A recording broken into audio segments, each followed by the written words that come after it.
Oi, gente, tudo bem? A videoaula de hoje vai ser sobre Libras. E eu procurei algumas videoaulas no YouTube, porque amanhã eu tenho uma prova e eu queria dar uma estudada. E eu percebi que a maioria das videoaulas que eu vi, elas não falam muito sobre a teoria e como surgiu Libras e como chegou essa linguagem até hoje. Elas falam muito a questão da prática, como ter uma conversa simples ou uma conversa ideal e essas coisas assim. Então, na videoaula de hoje, eu quero dar uma enfatizada na teoria para que depois a gente consiga trazer a prática de uma maneira mais fácil. A gente tem que ter pelo menos um pouquinho da teoria e saber um pouco sobre Libras, tá? Então, Libras, ela é a língua brasileira de sinais.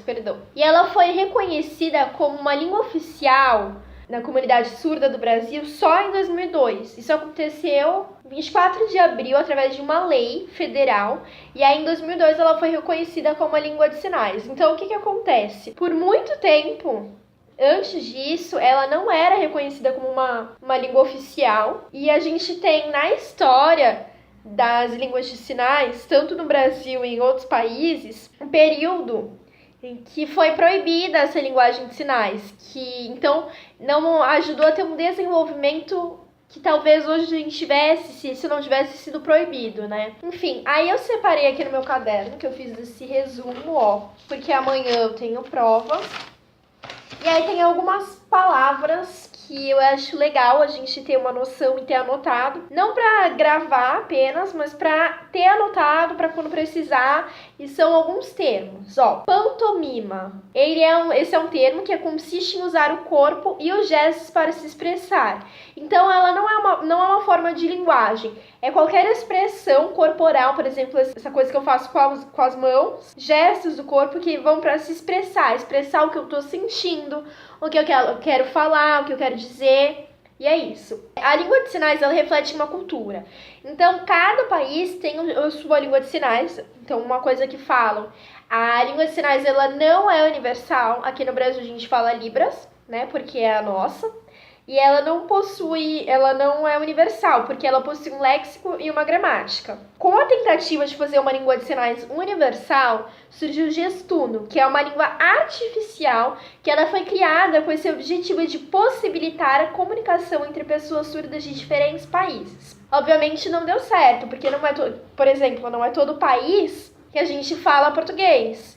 Então, não dá para fazer uma linguagem universal, né? E aí tentaram fazer isso para possibilitar a comunicação das pessoas surdas e obviamente não deu certo, porque cada lugar se expressa de uma maneira diferente. Por isso que eu falei, é uma língua que reflete a cultura. Cada cultura desenvolveu de algum jeito, teve todo o processo histórico, o que aconteceu. Até a Renascença, a ideia de educar os surdos parecia impossível. E a educação de crianças surdas, ela era planejada pela família. Então, eles chamavam um professor particular que fosse ensinar para a criança aquilo e para conseguir se comunicar. A família é a criança, ou a família, assim, no bairro, uma coisa assim. Ela não tinha uma escola que ensinasse para ter essa comunicação entre as pessoas surdas, tá? A primeira escola da França foi inaugurada por Charles Michel de Lapé, que foi o fundador da primeira escola para surdos no mundo, que privilegiava a língua de sinais francesa. Então, ocorreu isso na França. Então, a língua de sinais, ela passa de individual para coletiva, porque não só aqueles professores que iam em casa ensinar, e aí ficava só uma comunicação ali, então ela passa a ser coletiva. Essa é uma época que é considerada como a época de ouro da educação dos surdos, porque ela foi muito importante para esse processo todo de desenvolvimento para chegar a ser como é hoje ainda, tá? Aí a gente tem o método visual, que baseia-se no uso dos gestos, dos sinais, do alfabeto manual e da escrita na educação dos surdos, tá? O método oral, que se baseia no acesso à língua falada por meio da leitura labial e da amplificação do som e na expressão por meio da fala. Depois de um tempo, surgem os aparelhos de amplificação sonora individual, e aí é nesse momento que tem esse grande impacto e as pessoas acham que com isso tinham conseguido a cura para a surdez. tá? Então isso também é uma coisa importante a gente falar. No Brasil, só em 1857 que surge a primeira escola para surdos, que foi proposta por Dom Pedro II, tá? Em 1929, fundou-se a primeira escola para surdos, chamada do Instituto Santa Terezinha. Então, em 1857 foi a primeira escola para surdos no Brasil. E aí, em 29, se eu não me engano, o Instituto Santa Terezinha, ele é em São Paulo, tá? Bom, bilinguismo refere-se ao ensino de duas línguas para os surdos. A primeira é a língua de sinais e a segunda língua majoritariamente, preferencialmente, na modalidade escrita. Então, a língua de sinais é uma língua visual espacial com gramática própria e ela tem 3 papéis para os surdos. O símbolo de uma identidade, tá? Social. Então, ele saber que ele faz parte da sociedade, que ele está introduzido nessa sociedade.